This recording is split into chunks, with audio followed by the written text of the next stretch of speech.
ठीक है, तो क्लास नंबर 4 स्टार्ट करते हैं। ठीक है, तो कॉलम बीम कनेक्शन हम लोगों ने पिछले क्लास में शुरू कर दिया था। ठीक है, कॉलम बीम कनेक्शन में हमारे दो टाइप के थे। एक था हमारा फ्रेम्ड कनेक्शन, जिसमें आपके बीम के वेब के दोनों तरफ क्लीट एंगल लग के वो कॉलम के वेब में जाके, कॉलम के फ्लैंज में जाके जुड़ जाते थे। और एक था हमारा सीटेड कनेक्शन। ठीक है, एक मिनट आपका এটা একটু খোলা রাখা করো, নেট আসে না এখানে। ठीक है, और एक था सीटेड। और सीटेड में भी मैंने बताया, सीटेड में क्या होता है, आपके बीम के फ्लैंज के नीचे, बीम के फ्लैंज के नीचे एक सीट लग जाती है, सीट एंगल, जो कॉलम के फ्लैंज में भी लगा होता है और बीम के फ्लैंज के नीचे लगा होता है। ये होता है वो सीटेड एंगल। ठीक है, सीटेड में भी दो होते हैं आपके, अनस्टिफेंड जिसमें सिर्फ आपका सीट एंगल होता है। ठीक है, और एक होता है स्टिफेंड जिसमें सीट एंगल के साथ हम एक और स्टिफनिंग एंगल लगाते हैं। ठीक है, तो वो सब क्वेश्चन आप देखेंगे और उसके डायग्राम देखकर आपको क्लियर हो जाएगा ये वाला ड्राइंग। चलिए, तो पहला क्वेश्चन है, draw the front and side elevations of an unstiffened, ठीक है, unstiffened seated connection of a beam with the flange of a column. ठीक है, कॉलम के फ्लैंज में जाके लग रहा है। कॉलम है ISHB 350। ठीक है, ये आपको ध्यान रखना है, कॉलम के लिए जनरली ISHB यूज करते हैं। ISHB का फुल फॉर्म सबको पता है, इंडियन स्टैंडर्ड हेवी बीम। ठीक है, इंडियन स्टैंडर्ड हेवी बीम। और ISMB में एम में क्या है, मीडियम। ठीक है, ये हैवी बीम है और ये मीडियम बीम है। ठीक है, इनमें देखिए वेट का बहुत ज्यादा फर्क है। ठीक है, ये 661.2 न्यूटन पर मीटर है और ये 365.9 न्यूटन पर मीटर है। ठीक है, और आपको पता है ये नंबर क्या डिनोट करता है, ये नंबर उसका डेप्थ डिनोट करता है। ठीक है, विड्थ नहीं, डेप्थ। ठीक है, डेप्थ डिनोट करता है। बाकी ये बी, ये है TW आपका थिकनेस ऑफ वेब, और ये है थिकनेस ऑफ फ्लैंज। ये सब कहां से पता लगता है, स्टील टेबल से। सीट एंगल आपका सीट एंगल है। ठीक है, सीटेड कनेक्शन है तो ऑब्वियसली सीट एंगल होगा एक 100 क्रॉस 65 क्रॉस 110। टॉप क्लीट एंगल है, फिर टॉप क्लीट एंगल, एक क्लीट एंगल ऊपर भी लगा रखा है।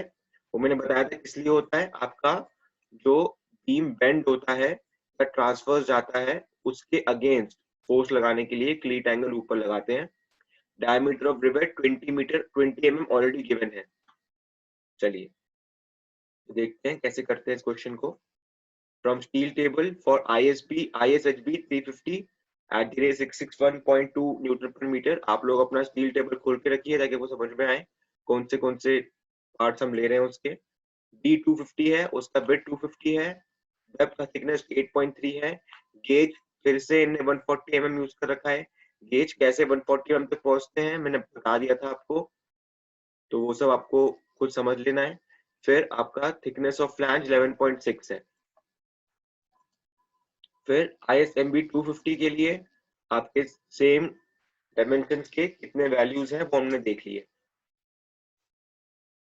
चलिए फिर उसके बाद हम क्वेश्चन देखते हैं कैसे करना है।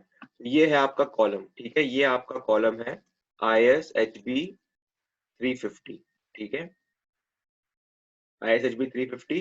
तो आपका ये वाला डायमेंशन 350 है, कैसे कैसे आया, समझ में आ गया ना आपको। ठीक है, क्योंकि ये ऐसे करके जा रहा है, ये ऐसे इसके फ्लैंज जा रहे हैं और ये ऐसे इसका वेब है।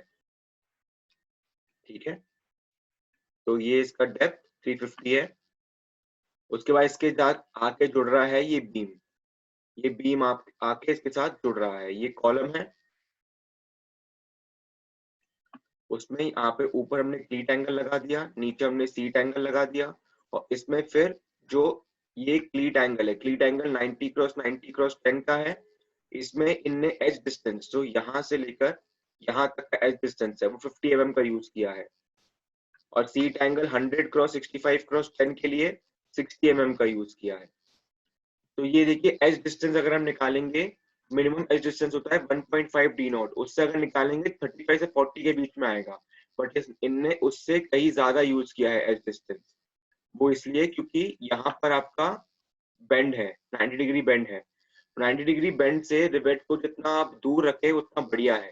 तो जो भी आपका एज डिस्टेंस आएगा 1.5 डी नॉट से, उसमें अराउंड 15 से 20 जोड़ के उतना एज डिस्टेंस आप यूज करेंगे। ठीक है, जहां पे आपका एंगल का बेंड आ रहा है। और वैसे भी इनके वैल्यूज जो हैं, जो आपको रिवेट लाइन, जो आपकी रिवेट होती है, वो आपको एज से कितना दूर रखना है, वो ऑलरेडी हमारा स्टील कोड में गिवन होता है। बहुत सारे स्टील कोड में नहीं है।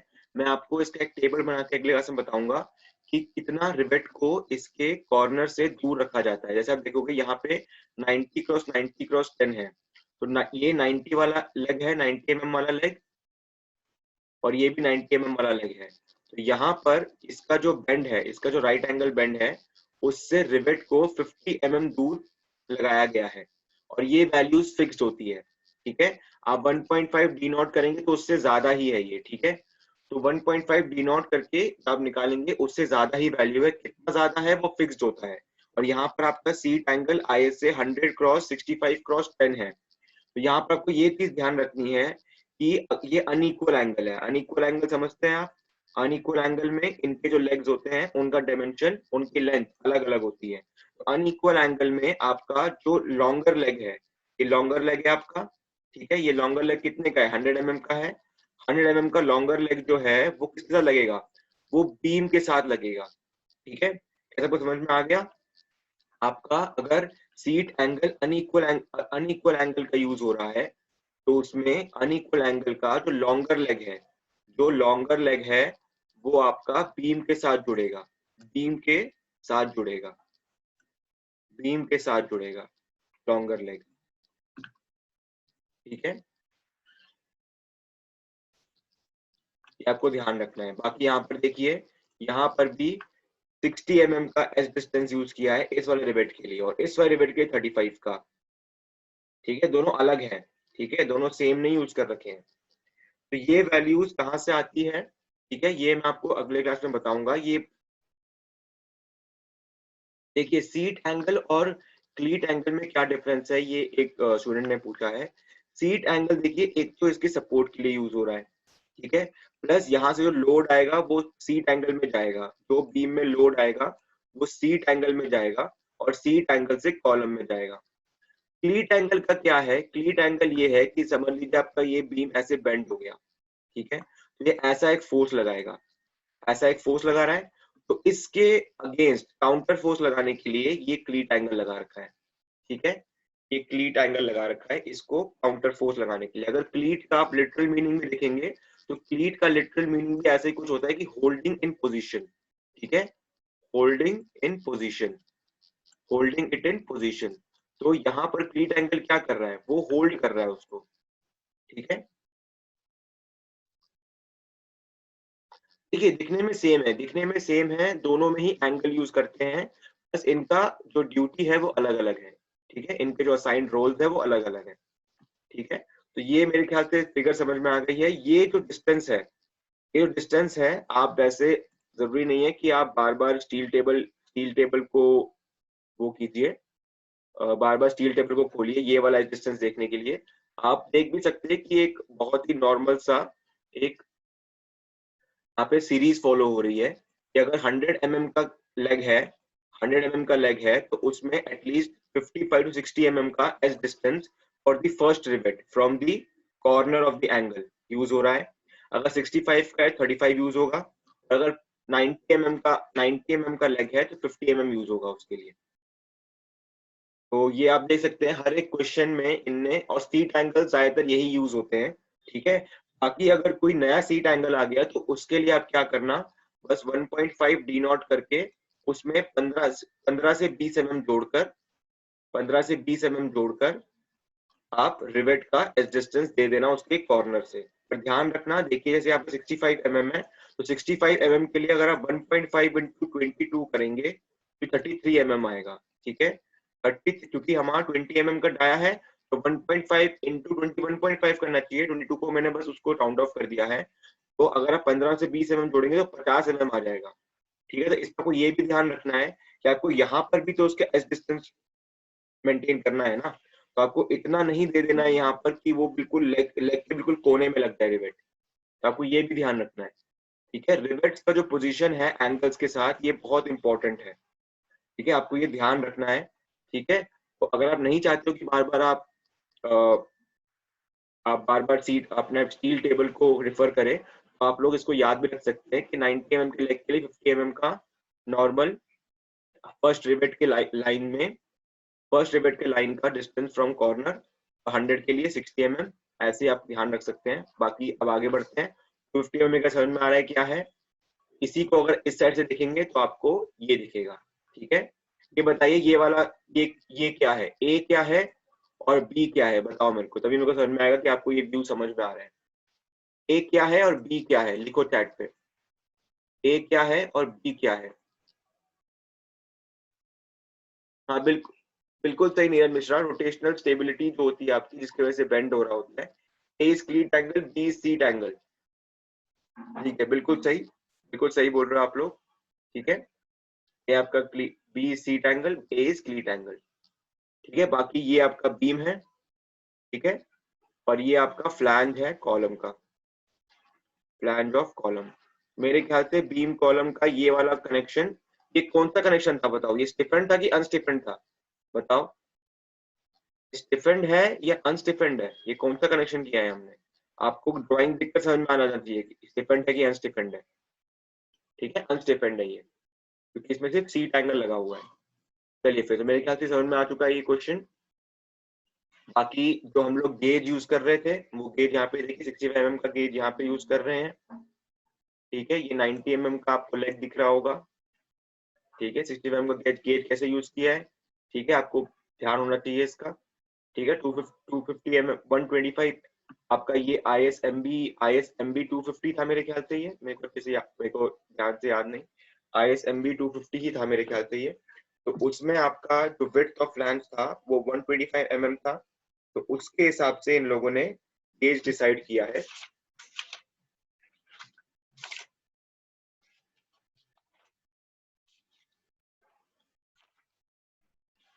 उसके हिसाब से इन्होंने गेज डिसाइड किया है 65 mm का यहाँ पे, ठीक है।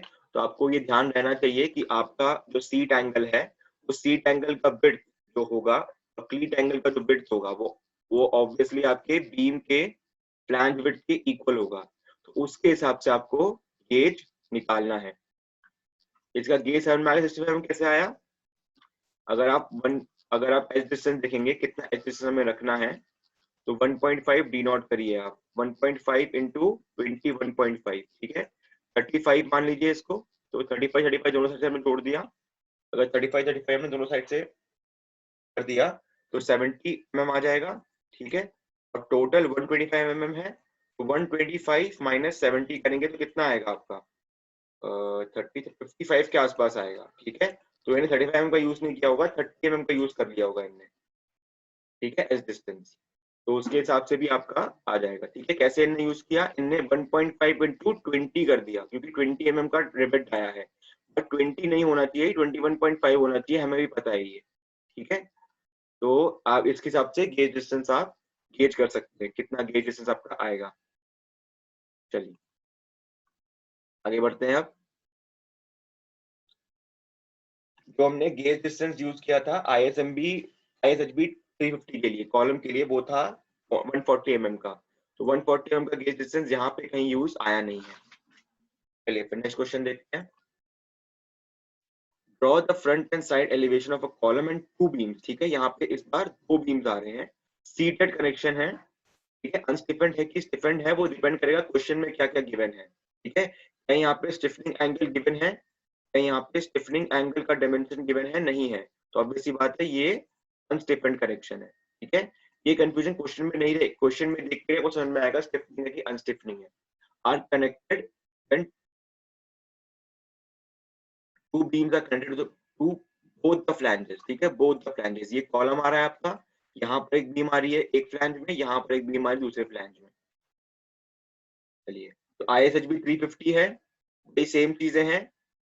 सीट एंगल्स है 2 ISA, ठीक है। 2 ISA मतलब देखिए यहाँ पर एक बीम आ रही है, यहाँ पर एक बीम आ रही है, तो ऑब्वियसली यहाँ पर एक सीट एंगल लगेगा और यहाँ पर एक सीट एंगल लगेगा।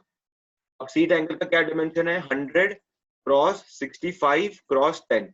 अब मुझे बताइए जो रिवेट का डिस्टेंस होना चाहिए फ्रॉम द कॉर्नर, ठीक है, समझ लीजिए ये 100 mm है और ये 65 mm है और मैं ये रेड से बना रहा हूँ रिवेट। तो इस रिवेट का डिस्टेंस यहाँ से और इस रिवेट का डिस्टेंस यहाँ से कितना होना चाहिए बताओ, बताओ कितना होना चाहिए। ये ए है एंड दिस इज बी, ठीक है। ए की वैल्यू क्या होनी चाहिए, बी की वैल्यू क्या होनी चाहिए।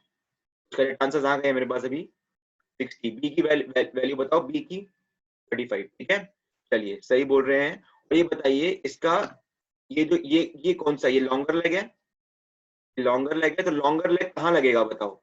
लॉन्गर लेग किस पे जाके लगेगा, बीम के फ्लैंज में लगेगा या कॉलम के फ्लैंज में लगेगा, बताओ लॉन्गर लेग किस पे कनेक्ट होगा, बीम पे कि कॉलम पे, बताओ। बीम पे, ठीक है, कॉलम पे नहीं नीरज मिश्रा, बीम पे, बीम पे जाके अटैच होगा।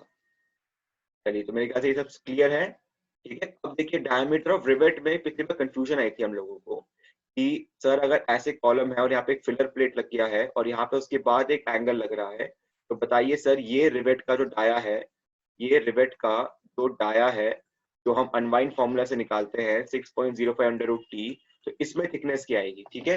देखिए फिलर प्लेट जो होता है, फिलर प्लेट कितने भी थिकनेस का हो सकता है फिलर प्लेट, ठीक है। फिलर प्लेट हो गया या डिस्ट्रीब्यूशन प्लेट हो गया, उनका थिकनेस यहाँ पर नहीं आता है। आपके कॉलम के साथ जो भी एंगल लग रहा है, ठीक है, ये एंगल का थिकनेस और कॉलम का थिकनेस, बस इनके बीच में चाहे कुछ भी लगा दो आप, चाहे फिलर प्लेट लगा दो, चाहे डिस्ट्रीब्यूशन प्लेट लगा दो, चाहे जो भी प्लेट लगा दो, थिकनेस सिर्फ और सिर्फ कॉलम की और एंगल की, सिर्फ इन दोनों की थिकनेस हम लोग लेंगे इसमें। इन दोनों में से जिस भी थिकनेस के अकॉर्डिंग डाया हमारा ज्यादा आएगा उस डाया को हम यूज करेंगे, ठीक है।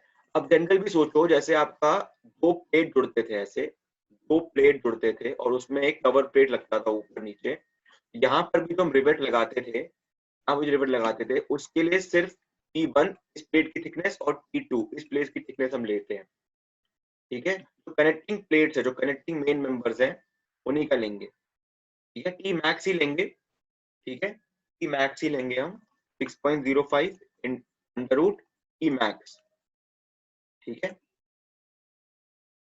चलिए ठीक है, बहुत ये टी मैक्स और टी मिन हमारे किसी भी बुक में एक्सप्लिसिटली मेंशन नहीं है।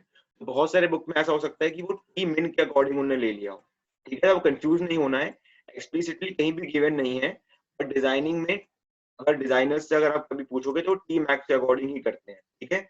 बुक्स में टी मिन के अकॉर्डिंग भी कर देते हैं क्योंकि एक्सप्लिसिटली कहीं भी मेंशन नहीं है। अगर आप टी मिन से निकालोगे तो कोई गलत नहीं कर सकता उसको, बट वैसे डिजाइन पॉइंट ऑफ व्यू से it's safer to decide it according to T max. चलिए डायमीटर रिवर्स बता दिया 20 mm का है। चलिए फ्रॉम स्टील टेबल आईएसएचबी 350 हमें सब पता ही है, ठीक है, ये सब पता ही है। लग कहाँ पे रहे हैं, फ्लैंज, दोनों ही चीजें फ्लैंज में लग रहे हैं, ठीक है। तो 11.6 के हिसाब से 12.5 के हिसाब से रिवेट्स का डाया सेम ही रखेंगे ना। देखिए ये आपका बीम आ रहा है, बीम में आपका सीट एंगल लग गया और सीट एंगल ये वाला जाके कॉलम के फ्लैंज में लग गया, ठीक है। तो यहाँ पर एक रिवेट होगा, यहाँ पर एक रिवेट होगा।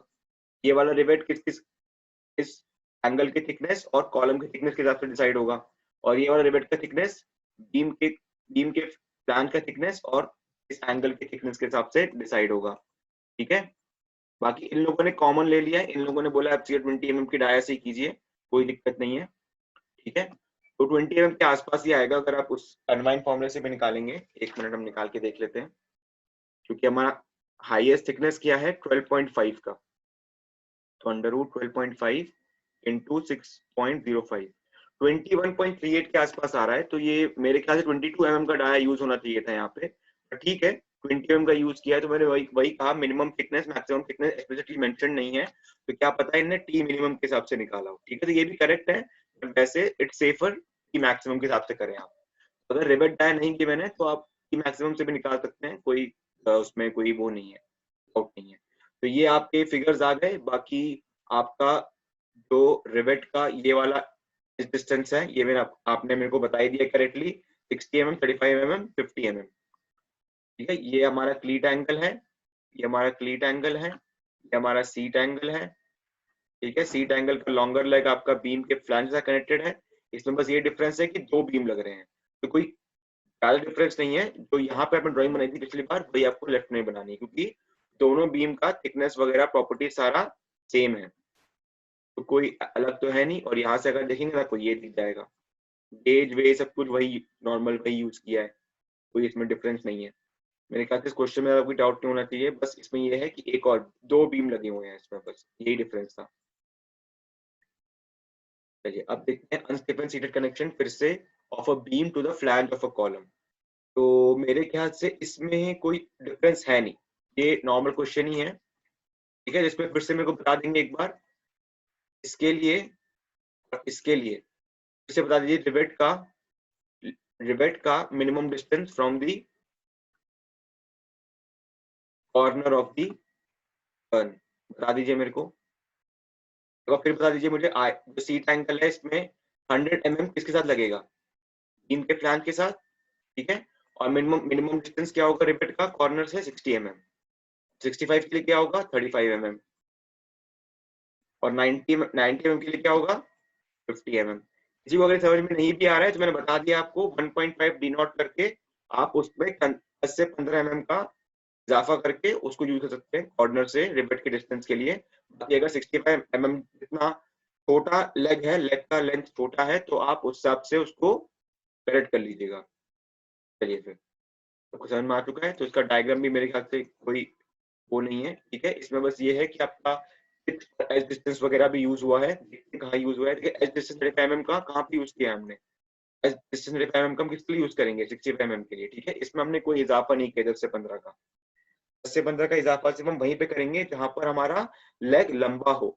ठीक है, हमारा अगर लेग लंबा है, देखिए क्या होता है इसमें, हम बढ़ा क्यों रहे हैं इसको, देखिए ये आपका 100 mm का है। ठीक है, 100 mm का है लेग। हमने कहां पर रिवेट को यूज किया, हमने रिवेट को यूज किया, समझ लीजिए हमने 35 mm यूज कर लिया। ठीक है, समझ लीजिए 35 mm यूज किया, 35 mm यहाँ से। ठीक है, तो यहाँ पर क्या होगा, यहाँ पर क्या होगा, ये जो लेग है ना ये 65 mm का छूटा रह गया, 65 mm का छूट गया। ये यहाँ पर तो कोई कनेक्शन है ही नहीं, यहाँ से हो सकता है कि बेंडिंग के चक्कर में या लिफ्टिंग के चक्कर में ये ऐसे हो जाए, ये बीम से अलग हो जाए। ठीक है, तो इसलिए यहाँ पर ज्यादा आपका लेग का पोर्शन अनसपोर्टेड या अनकनेक्टेड ना रह जाए, इसलिए ये आपका क्राइटेरिया होता है कि एज डिस्टेंस से 10 से 15 या 20 mm तक आप ज्यादा डिस्टेंस रखिए कॉर्नर से। अब आप बोलेंगे सर यहाँ पर ये कर रहे हैं तो यहाँ पर भी तो हम कनेक्टेड लेग कनेक्टेड अनकनेक्टेड छोड़ रहे हैं इस वाले पार्ट को, यहाँ पर तो ये बीम से पूरा गिरा हुआ है ना, यहाँ पर फ्लैंज है, यहाँ पर बीम है, तो इसका छूटना तो वो नहीं है ना, कोई ऐसा लॉजिकल तो है नहीं कि ये छूटेगा। यहाँ पर ये ऐसे बेंड निकल सकता है, तो इसलिए ये क्राइटेरिया होता है। और ये क्राइटेरिया आपका 65 mm का लेग तो छोटा सा है, 65 mm का लेग जो है उसका लेंथ ज्यादा है नहीं, इसलिए हम लोग 35 mm यूज कर लेते हैं यहाँ पे, एक कोई दिक्कत नहीं है। अब 35 mm यूज किया तो यहाँ पर हार्डली 30 mm का आपका लेग अनकनेक्टेड रह गया, तो यहाँ पर फिर भी मैनेजेबल है। वहां पे 65 mm सोच रहे हो जितना इस लेग का लेंथ है उतना आप यहाँ पे अनसपोर्टेड या अनकनेक्टेड छोड़ दे रहे हो, इसलिए वो वहां पे सेफ नहीं है। ठीक है, चलिए कोई कोई फॉर्मूला नहीं है, बस लॉजिक है। ठीक है, कोई फॉर्मूला नहीं है इसका। चलिए तो ये हमें समझ में आ गया पिच कैसे इन्होंने यूज किया। पिच हमारा क्या होता है, पिच का फॉर्मूला 2.5 डी, डी नॉट नहीं 2.5 डी, 2.5 16 करेंगे कितना आएगा आपका, आ जाएगा 40। ठीक है, बट इनने 3 डी यूज कर लिया है तो ऑब्वियस 2.5 डी से ज्यादा सेफ है ये। और पिच हमारा एच डिस्टेंस क्या होता है 1.5 डी नॉट, तो क्या होगा 1.5 इंटू 17.5। ठीक है, 1.5 ऐड करेंगे। ठीक है, तो ये भी आसपास आपका कितना आएगा, अराउंड 32 mm के आसपास आएगा, तो वही इन्होंने यहाँ पे डिस्टेंस यूज कर रखा है। ठीक है, चलिए फिर तो क्वेश्चंस देख लेते हैं। इसमें क्या है आपका, ये एक अलग आया है डेप्थ क्लीट एंगल। अभी बताइए, यहाँ पर हमने क्लीट एंगल यहाँ की जगह यहाँ पे यूज नहीं किया है, यहाँ पर यूज किया है, ये डिफरेंस है इस क्वेश्चन में। ठीक है, और यहाँ पर देखिए सिर्फ एक ही जगह पे यूज किया है, यहाँ पर क्लीट एंगल नहीं है, इसलिए ये फ्रेम्ड कनेक्शन नहीं है, ये सीटेड कनेक्शन है। यहाँ पर अगर यहाँ पर भी क्लीट एंगल होता तो ये फ्रेम कनेक्शन होता और तब सीट एंगल सिर्फ और सिर्फ आपके सपोर्ट के लिए होता। तो यहाँ पर हमारा जो क्लीट एंगल है उसमें हमें कितना एज डिस्टेंस रखना है और कितना उसमें पिच रखना है, उसके लिए हमने वो पिच और एज डिस्टेंस निकाला था। तो आपको ध्यान रहना चाहिए आपको कौन से डायमेंशन ड्राइंग में मार्क करने हैं। ऐसे आपने ड्राइंग तो अच्छे से बना दी पर यहाँ पर आपने एज डिस्टेंस और पिच मेंशन नहीं किया तो ऑब्वियस सी बात है वो पूरी तरह करेक्ट नहीं होगा वो आंसर। ठीक है, फिर सीट एंगल आपको सीट एंगल नॉर्मल है, ये तो वही है जो हमने वहां पे किया था। ठीक है, यहाँ पर देखिए इनने सीट एंगल में क्या डिफरेंस किया है बताओ। सीट एंगल में इनने 65 mm वाला बीम के साथ लगा दिया है, ठीक है, और 100 mm वाला इन्हें लगाया है उसके साथ, फ्लैंज के साथ। ठीक है, आप देख पा रहे हैं ये चीज। तो यहाँ पर इसलिए देखिए यहाँ पे 2 rows ऑफ रिवेट्स आ गए हैं, 2 rows ऑफ रिवेट्स आ गए हैं। ठीक है, जनरली आपका जो लॉन्गर लेग होता है तो आपका बीम के फ्लैंज के साथ ही लगता है, बट यहाँ पे कॉलम के फ्लैंज से लगा दिया है क्योंकि यहाँ पे वेब फीट एंगल भी यूज हो रहा है वेब के अंदर। ठीक है, इसका कोई लॉजिक नहीं है क्योंकि यहाँ पर कोई हार्ड एंड फास्ट रूल नहीं होता कि लॉन्गर लेग किसके साथ लगाए, बट जनरली आपका जो लॉन्गर लेग होता है वो बीम के साथ ही लगाते हैं। यहाँ पर इन्हें लॉन्गर लेग उसके साथ लगाया है तो ऐसा कोई हार्ड एंड फास्ट रूल नहीं है, इसलिए इन्हें कहीं भी लगा दिया है। बाकी लॉन्गर लेग आपका जनरली बीम के फ्लैंज के साथ ही लगता है। ठीक है, यहाँ पे आपका वेब फीट एंगल भी लगा रखा है, इसलिए शायद यहाँ पर थोड़ा बहुत लोड डिस्पर्जन इससे भी हो रहा हो, बट ऐसा होता नहीं है क्योंकि आपके दोनों साइड में वेब फीट एंगल नहीं लगे हैं। ठीक है, तो यहाँ पर इसलिए शायद इन लोगों ने लॉन्गर लेग कॉलम के फ्लैंज के साथ लगा दिया है। हाँ, बीम में भी लगा सकते हो आप। ठीक है, आप अपना रूल फॉलो कीजिए, आपको मतलब बीम से आपका मेजर लोड आएगा उसके बाद कॉलम में जाएगा। ठीक है, तो आप अपना रूल फॉलो कीजिए। ठीक है, बाकी अगर मुझे इस ठीक है, बाकी इसमें कोई हार्ड एंड फास्ट रूल नहीं है। इन केस मुझे कोई अगर रूल या कोई ऐसा ट्रिक मुझे पता लगता है इसके बारे में कि लॉन्गर लेग और शॉर्टर लेग में कोई कंफ्यूजन है तो कहाँ पे लगाना चाहिए, आपसे मैं जरूर शेयर करूंगा। ठीक है, बाकी अभी के लिए यहाँ पर इनने सिर्फ यहाँ पर लॉन्गर लेग कॉलम के साथ लगाया है, ये दो डिफरेंसेस है इसमें। आपको कंफ्यूजन है कोई दिक्कत नहीं है, आप अपना फॉलो कीजिए कि मैं लॉन्गर लेग को बीम के साथ ही लगाऊंगा। ठीक है, चाहे वेब क्लीट एंगल हो चाहे बीम के ऊपर क्लीट एंगल हो, चाहे कुछ भी हो, मैं अपना वैसे ही लगाऊंगा जैसे मैं लगाता हूँ। ठीक है, आप ऐसा फॉलो कर लीजिए। ठीक है, चलिए बाकी देखिए 100 mm में भी इन लोगों ने जो एज डिस्टेंस रखा है कॉर्नर से 40 mm का रखा है। ठीक है, क्योंकि यहाँ पर इन्होंने 2 rows ऑफ रिवेट्स यूज कर लिए हैं। ठीक है, यहाँ पे 2 rows ऑफ रिवेट यूज कर लिया। अगर एक ही रिवेट होता है, यहाँ पे सिर्फ एक ही रिवेट होता तो उसका हम कॉर्नर डिस्टेंस 60 mm का रखते। ठीक है, बट क्योंकि इनने 2 rows ऑफ रिवेट्स यूज कर लिया है इसलिए इन लोगों ने 35 mm जो एज डिस्टेंस आया है आता है 1.5 डी नॉट से, उसमें बस 5 mm का इजाफा करके इनने वहां पे पैरा रो ऑफ रिवेट लगा दिया है। देखो ये भी एक तरीका है लगाने का रिवेट। अगर आप कंफ्यूजन है कि सर मेरे को 90 mm में 50 mm लगाना है, 100 mm में 60 mm का एज डिस्टेंस रखना है, सर मेरे को ये याद नहीं हो रहा है, कोई दिक्कत नहीं है। अब 1.5 डी नॉट या 2 डी नॉट के हिसाब से आप एज डिस्टेंस निकालिए, वहीं पर लगाइए रिवेट। मेक श्योर कीजिए कि आपका जो अनपेनिट्रेटेड पोर्शन है वो ज्यादा अगर रह रहा है, 60 mm 50 mm से ज्यादा अनकनेक्टेड पोर्शन रह रहा है तो उसमें आप एक और रिवेट लगा दीजिए। ठीक है, एक और रिवेट लगा दीजिए ताकि आपका वो सेफ हो जाए। ठीक है, डिजाइनिंग में जो आपका ये रिवेट्स कहाँ लगाने हैं, कितना एज डिस्टेंस रखना है, बस 2.5 डी 1.5 डी नॉट ये सब आपका सेटिस्फाई हो जाए, उसके बाद आपके ऊपर इंडिपेंडेंस है कि आप कितना लगा सकते हो। ठीक है, अब मुझे किसी ने पूछा है कि सर कि 90 में तो क्लियर हो गया, 90 में कैसे है ये? ठीक है, 90 में तो क्लियर है आपको। कोई मुझे ये पूछा कि सर इसका ये लेंथ कैसे पता रहे, ये लेंथ कैसे पता करें? ठीक है, तो इसमें देखिए इसमें कोई हार्ड एंड फास्ट रूल नहीं है, ऑब्वियस सी बात है 250 mm से ज्यादा तो नहीं होना चाहिए इसका लेंथ, नहीं होगा ना। आप अपने हिसाब से देखिए कि आपको 3 रिवेट यूज करने हैं कि 4 रिवेट यूज करने हैं। देखिए डिजाइनिंग के मामले में क्या होगा, यहाँ पर फोर्स आएगी या बेंडिंग मोमेंट आएगा, उसके हिसाब से हम देखेंगे क्लीट एंगल में कितने रिवेट्स चाहिए हमको। उतना डिजाइनिंग का नहीं देखना है आपको, उतना डिजाइनिंग क्वेश्चन आता भी नहीं है। ठीक है, पेपर्स में भी नहीं आता, कॉम्पिटेटिव एग्जाम पेपर में भी इतना नहीं आता है कि क्लीट एंगल में कितना बेंडिंग मोमेंट आ रहा है उसके हिसाब से रिवेट्स निकालिए, वैसा नहीं आता है। ठीक है, बट इसका वैसे क्या वे है, अगर कोई कंसल्टेंसी में डिजाइनिंग करेंगे तो उसमें यही होता है कि वेब क्लीट एंगल में कितना मोमेंट आ रहा है उसके हिसाब से कितने हमें रिवेट चाहिए या कितना फोर्स आ रहा है उसके हिसाब से कितने रिवेट चाहिए हमें, उसके हिसाब से फिर रिवेट्स में हमें पिच और एडजेसेंट रखना ही रखना है। ठीक है, जैसे हमने देखिए पिच और एडजेसेंट निकाल लिया था, तो यहाँ पर हमने सोच लिया कि हमें 3 या 4 रिवेट एडजस्ट करने हैं, समझ लिया हमें 3 रिवेट एडजस्ट करने हैं, तो उसके हिसाब से हमें कितना लेंथ चाहिए होगा वो हम निकाल लेंगे। ठीक है, हाँ बिल्कुल बिल्कुल, ठीक है, बिल्कुल राहुल समझ गए। ठीक है, मैं बस ये बता रहा था कि क्लीट एंगल में 3 ही रिवेट्स क्यों यूज हो रहे हैं, तो मैं ये बता रहा था कि वैसे अगर बाई बाई पेपर जाए तो उसमें यही होता है कि हम लोग वहां का कितना फोर्स आ रहा है, कितना में वहां पे रिवेट्स चाहिए उसके हिसाब से निकालते हैं। चलिए फिर एक काम करते हैं, सेशन 2 का लिंक मैं फटाफट ग्रुप पे भेज रहा हूँ, फटाफट उसको ज्वाइन कीजिए क्योंकि इसमें सिर्फ 4 मिनट बाकी है। फटाफट ग्रुप से सेशन 2 को ज्वाइन कीजिए, मैं अभी गूगल क्लासरूम में सेशन 2 का लिंक भेज रहा हूँ, फटाफट ज्वाइन कीजिए।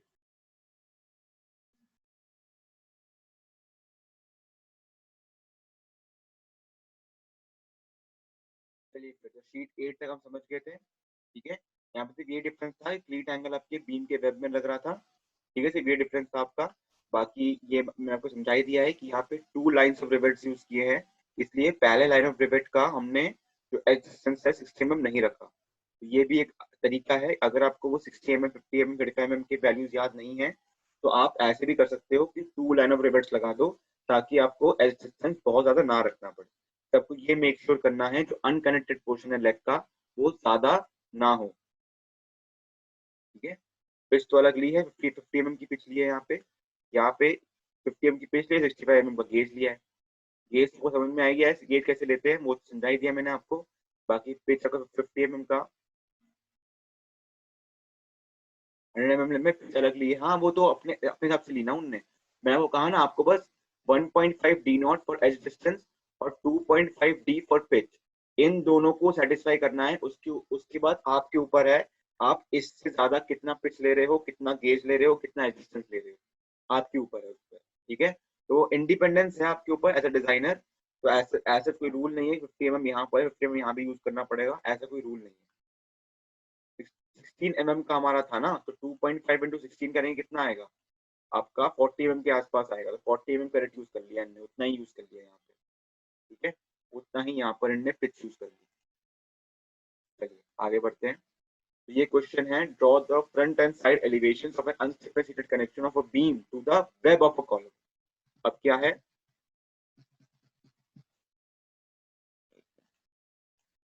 हमारा वेब ऑफ द कॉलम है, वेब वेब, ठीक है, वेब ऑफ द कॉलम मतलब ये कॉलम है तो बीम यहाँ नहीं आ रही है, बीम यहाँ नहीं आ रही है, बीम कुछ 3D में देखोगे तो ऐसे कुछ बीम लग रही है इसमें आपको इसके वेब में। ठीक है, कॉलम के वेब में 3D में देखोगे तो कॉलम के वेब में आके बीम जुड़ रही है, तो क्या है दिखेगा ये आपका फ्लैंज है,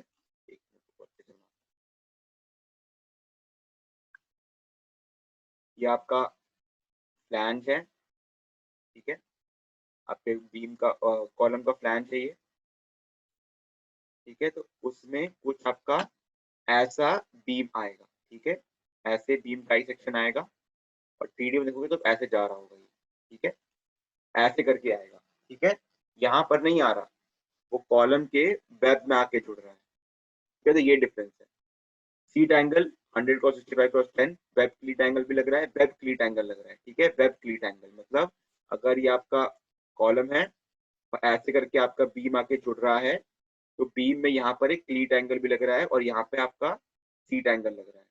ठीक है, कैसे लग रहा है सब समझते हैं हम। ठीक है, फिर डायमीटर ऑफ रिबन 6 mm का यूज किया है इनने। चलिए फ्रॉम स्टील टेबल, ठीक है, आपके ये थिकनेस आ जाएंगे, थिकनेस थिकनेस ये तो पता ही है, गेज 65 कैसे आया, उसका गेज 140 कैसे आया वो सब पता ही है हम लोगों को, तो उसमें कोई डाउट नहीं होना चाहिए। ठीक है, pitch required, edge distance required, ये सब तो किसके लिए है, आपके वेब क्लीट एंगल के लिए। बताइए जरा, ये आपको पता है ना ये किसके लिए है, किसके लिए निकाल रहे हैं हम, निकाल रहे हैं हम वेब के क्लीट एंगल के लिए, वेब में जो क्लीट एंगल लगेगा उसके लिए निकाल रहे हैं। तो उसी के हिसाब से अगर हमें 3 रिवेट यूज करने हैं, 4 रिवेट यूज करने हैं क्लीट एंगल में, उसी के हिसाब से हम देख लेंगे हमें क्लीट एंगल का कितना डेप्थ या कितना हाइट चाहिए। चलिए, ये सब हमें समझ में आ गया है। प्रोवाइडेड पेज 50 एडजेसेंट 35, वही सेम चीज पिछले क्वेश्चन में प्रोवाइड की थी, बस इसमें आपका बीम का लोकेशन अलग है। आपको मेरे क्या समझ में आ रहा है, ये कैसे लग रहा है? ठीक है। फ्रंट एलिवेशन क्या दिखेगा हमें? फ्रंट एलिवेशन और साइड एलिवेशन। ठीक है।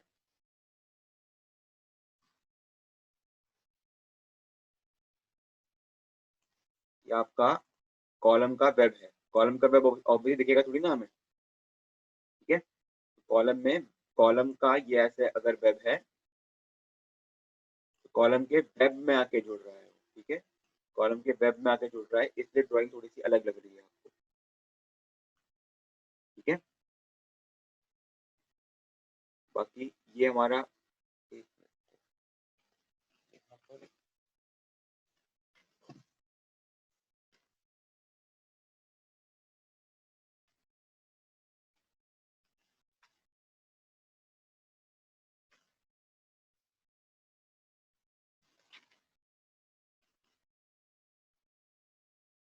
देखिए यहाँ पे क्या किया है इनने, web क्लीट angle. Web क्लीट angle generally हम लोग किसके लिए मान रहे थे? वेब क्लीट एंगल हम मान रहे थे कि वो आपका बीम, आपका जो बीम का वेब है उसमें आके लग रहा होगा वेब क्लीट एंगल। बट इनने यहाँ पर वेब क्लीट एंगल कॉलम के वेब में लगा दिए, तो उसके हिसाब से इन लोगों ने इसको वेब क्लीट एंगल बोल दिया है। ठीक है। अगर आपको कंफ्यूजन है तो कोई दिक्कत नहीं है, आप वेब क्लीट एंगल को यहाँ पर भी लगा सकते हैं, बीम में भी लगा सकते हैं। ठीक है। क्योंकि आपको क्या करना, क्या है, बीम के बेंडिंग को रोकना है। तो अगर आप यहाँ पे लगाएंगे तो बीम अगर इस तरफ भाग रहा होगा, इस तरफ, तो ये बीम वेब क्लीट एंगल इस तरफ रोक लेगा इसको। और यहाँ पर ये क्लीट एंगल कब रोक रहा है? जब ऐसा आपका बीम जा रहा है 3D में और बीम ऐसा बेंड हो रहा हो, ऐसा आपका बीम बेंड हो रहा हो, तो ये क्लीट एंगल यहाँ पर आपको स्टेबिलिटी प्रोवाइड कर सकता है। ठीक है। अगर आपको कभी भी कंफ्यूजन हो कि सर हमें किस तरह से लगाना है क्लीट एंगल, हम बीम के वेब में लगाएं कि बीम के फ्लैंज में लगाएं, तो आप कहीं भी लगा दीजिए, आपके ऊपर है। ठीक है। कि आपको कौन सा बीम, या तो ऐसे बेंड होगा, अगर ऐसे बेंड होगा तो ये क्लीट एंगल उसको प्रोवाइड करेगा। और अगर बीम ऐसे 3D जा रहा है और बीम इस तरह जाने लग जाए, अगर बीम में ऐसा लैटरल फोर्स लग जाए, तो उसके लिए कौन सा क्लीट एंगल चाहिए? हमें ये वाला क्लीट एंगल चाहिए, ताकि वो इस तरफ का लगा दे फोर्स। ठीक है। ठीक है। तो क्लीट एंगल का पोजीशन कोई हार्ड एंड फास्ट रूल नहीं होता कि आपको बीम के वेब में लगाना है। ठीक है। ये वेब क्लीट एंगल है, तो इसलिए इनने कॉलम के वेब में लगा रखा है इसको, इसलिए इसको वेब क्लीट एंगल बोल दिया।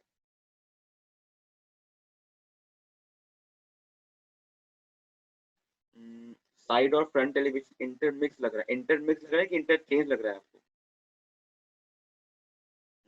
एक मिनट रुको। और किसी की कंफ्यूजन है फ्रंट एलिवेशन में?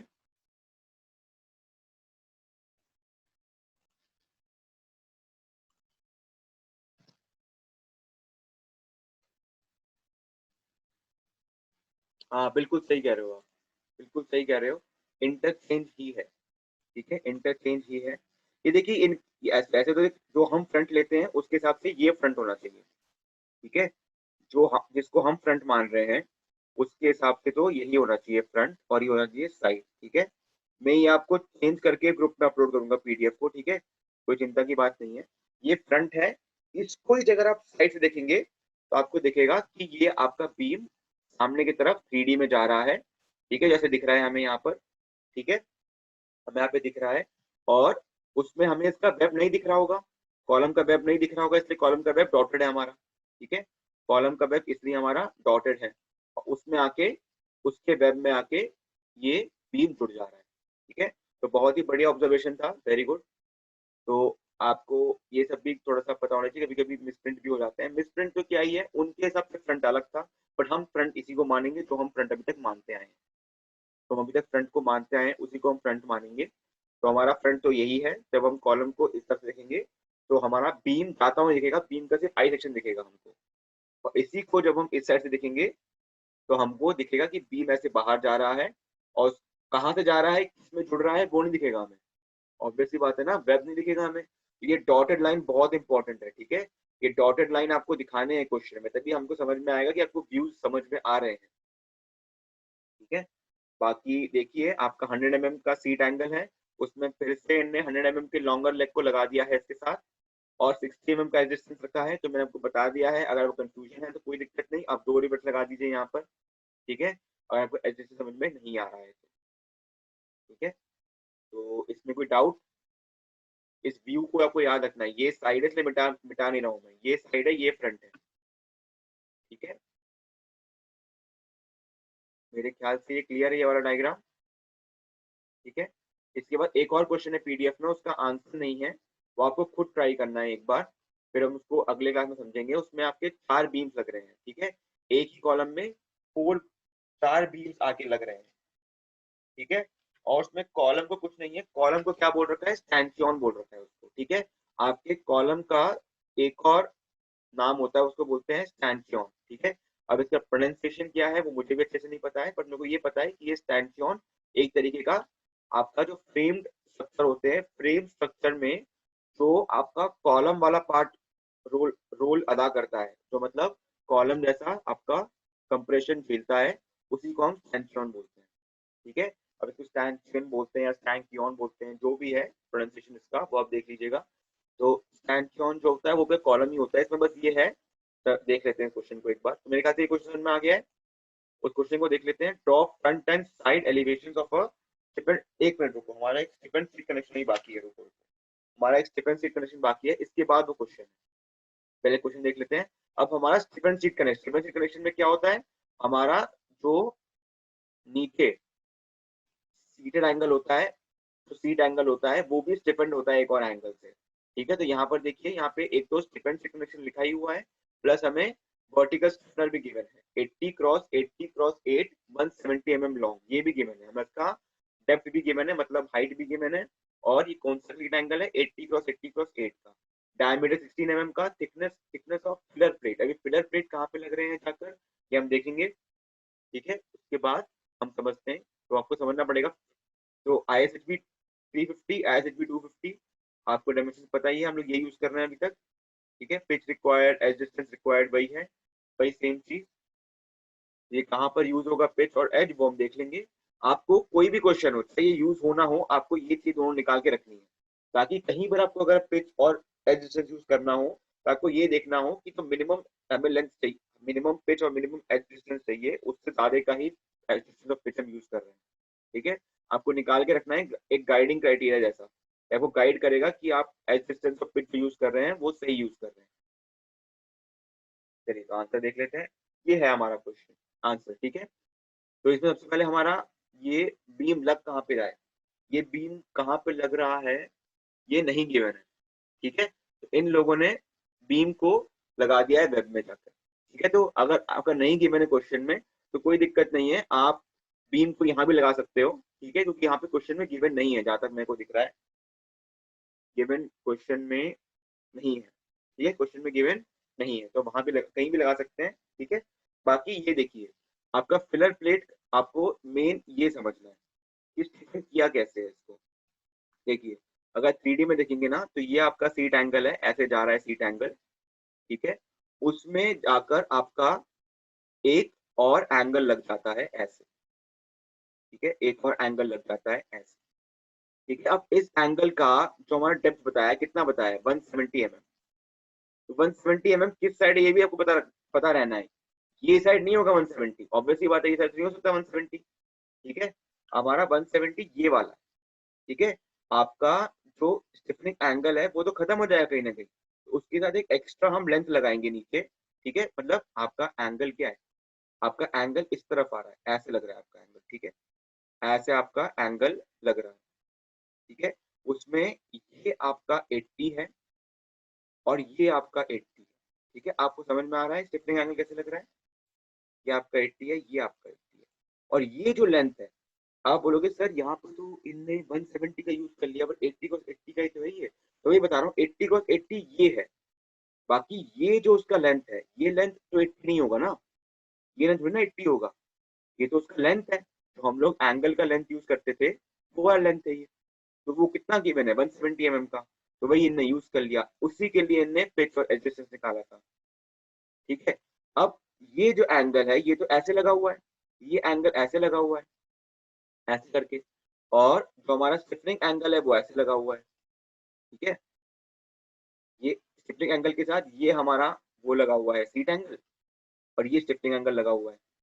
ठीक है, तो सीट एंगल का लेंथ तो वही रहेगा ना, सीट एंगल का लेंथ तो वही रहेगा 65 mm का। ठीक है, 65 mm में 100 mm जो भी आपका यूज कर रहे हो इस तरफ, मैंने बताया था कोई हार्ड एंड फास्ट रूल नहीं है। ठीक है, जो भी आप यूज कर रहे हो इस तरफ।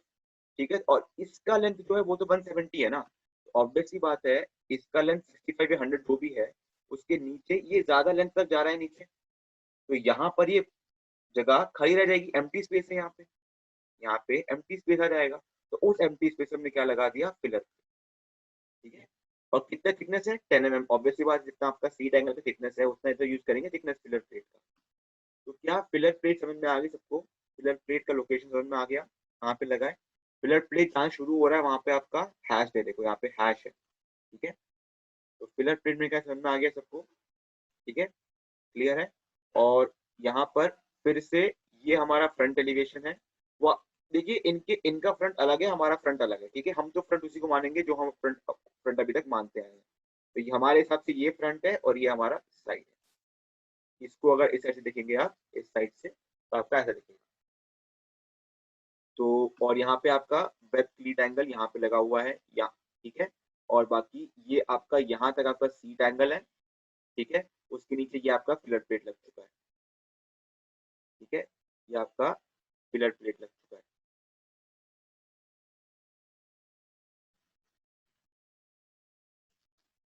ठीक है, तो आप देखेंगे इसमें एक और शायद मिसप्रिंट है आपका। यहाँ पर देखिए, अगर आप इस साइड से देख रहे हो, ठीक है, तो आपका ये 65 mm है कि नहीं, और यहाँ, और अगर ये 65 mm है तो ऑब्वियसली बात है ये जो एंगल का ये वाला लेंथ है वो कितना होगा, वो 100 mm होगा।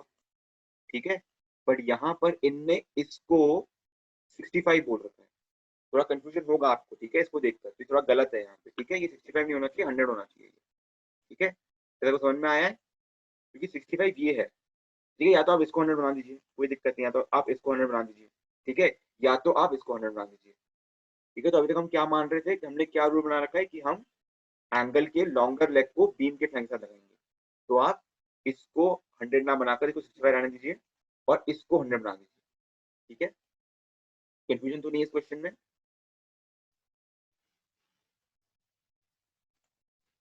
कोई मुझे ये पूछ रहा है फ्रंट एलिवेशन में 3 है, क्या दिक्कत है, यहाँ पर भी 3 है और यहाँ पर भी 3 है, क्या दिक्कत है आपको। ये तो इस साइड से है ना, ये वाला तो, इसको अगर आप इस साइड से देखोगे, ये 3 रिवेट दिखा रहा है ये। ठीक है, वो टैगिंग रिवेट नहीं है। अच्छा, अब इसकी बात कर रहे हो, ये जो यहाँ पे दिखा रखे हैं टैगिंग रिवेट। हाँ हाँ हाँ, सही कह रहे हो, आपके टैगिंग रिवेट यहाँ पे भी 3 होने चाहिए। ठीक है, कोई दिक्कत नहीं है। ठीक है, तो ये आपको कुछ कुछ ये ध्यान रखने के मिसप्रिंट हो जाते हैं क्वेश्चन में। ठीक है, तो टैगिंग रिवेट यहाँ पर भी आपके 3 होने चाहिए, क्योंकि टैगिंग रिवेट वहाँ पे आपके इस वाले एलिवेशन में 3 दिखा रखे, तो ऑब्वियसली बात है जिस एलिवेशन में 7 दिखा रहेगा वही मानेंगे। टैगिंग रिवेट पता है ना क्यों होता है टैगिंग रिवेट, ठीक है ना, ताकि अगर आपके ऐसे एंगल्स कनेक्टेड हैं तो वो एक दूसरे से ऐसे अलग ना हो जाए। ठीक है, तो इसलिए हम टैगिंग रिवेट लगाते हैं। ठीक है, ठीक है, तो आई थिंक मेरे ख्याल समझ में आ चुका है ये वाला क्वेश्चन। ठीक है, ये क्वेश्चन क्लियर है। ठीक है, चलिए, तो ये आपका क्वेश्चन है, यहाँ पे आपके 4 हॉरिजॉन्टल बीम्स लगे हुए हैं। ठीक है, 4 हॉरिजॉन्टल बीम, ये मेन है 4 हॉरिजॉन्टल बीम। 4 हॉरिजॉन्टल बीम लगेंगे कैसे, एक ये आपका कॉलम है, यहाँ पर एक लग गया, यहाँ पर एक लग गया, कॉलम के वेब में एक लग गया, और कॉलम के दूसरी साइड के वेब में एक लग गया। ठीक है, तो 1 2 3 4, इतने में हमने अब तक क्वेश्चन किए हैं, कभी हमने वेब में लगाया, कभी हमने बीम, कभी हमने फ्लैंज में लगाया कॉलम के, तो उन सब क्वेश्चन का एक कॉम्बिनेशन है, कोई डिफरेंस नहीं है ज्यादा इसमें। ठीक है, तो यहाँ का आप एक बना देंगे ड्रॉइंग, यहाँ से आपको आई सेक्शन कैसे दिख रहा है, यहाँ का एक बना देंगे, बस उतना ही काफी है। ठीक है, क्लीट एंगल्स लगा रखे हैं, डायमीटर रिवर्स सब कुछ बता रखा है। ठीक है, आप बस ट्राई कीजिए, कोई असाइनमेंट नहीं है ये।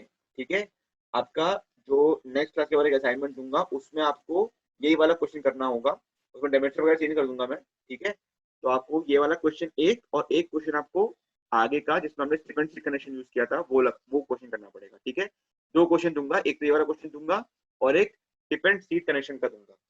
ठीक है, तो अभी नहीं दे रहा मैं असाइनमेंट, थर्सडे को दूंगा आपको, जब आपका नेक्स्ट क्लास होगा ड्राइंग का, उसके बाद दूंगा, चाहे फ्राइडे को या थर्सडे को हो, उसके बाद दूंगा। ठीक है, तो ये क्वेश्चन खुद ट्राई करना, ट्राई इट योरसेल्फ फ्रेंड। ठीक है, बाकी अगले अगले क्लास में डिस्कस कर ही लेंगे इसको। ठीक है, ट्राई इट योरसेल्फ, अगर आपको अगले क्लास में आंसर दिखाऊंगा मैं तो समझ में आ जाएगा। ठीक है, अभी तो हम यूनिट 2 में ही है प्रिंस कुमार, अभी 4 या 5 ड्राइंग्स और है। ठीक है, 4 या 5 ड्राइंग्स और है सिलेबस में। ठीक है, चलिए क्लास को एंड करते हैं, चलो बाय बाय।